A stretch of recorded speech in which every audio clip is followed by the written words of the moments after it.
Hello teachers! Another day, another reclassification or ECP matter. Hanggang ngayon ay marami pa rin po ang gusto makakuha ng RFTP mula doon sa pinakaunang video noong nakaraang buwan na ginawa ko.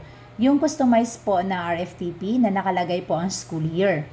Kaya narito po ang halimbawa ng ginawa kong RFTP teachers kung saan customized na po ito dahil nakalagay po dito ang school year na matatagpuan sa bawat indicators.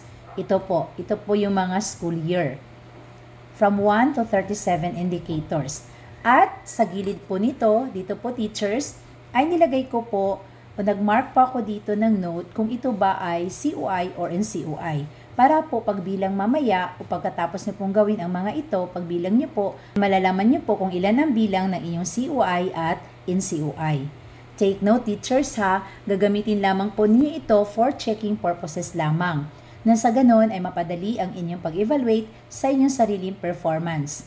Be informed teachers na kapag nag-apply ka for promotion, both natural or reclassification, ang mga requirements po o ang pinakauna nyong gagawin ay ikaw mismo ang mag-evaluate sa iyong performance requirements.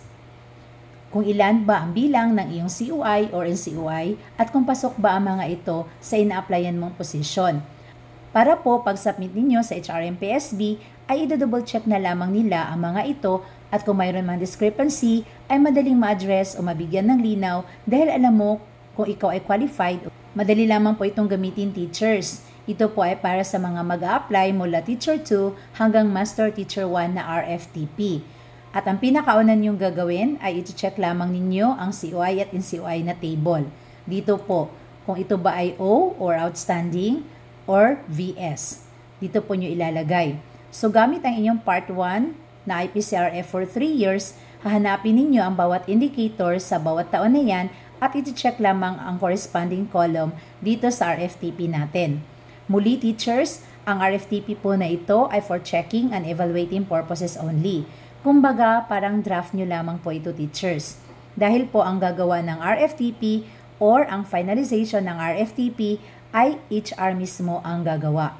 So para po ito sa mga naghahanda dahil yung iba gusto po maghahabol sa batch 2 ng reclassification. Ang link po ay nasa comment section para po maka-download kayo ng kopyang ito.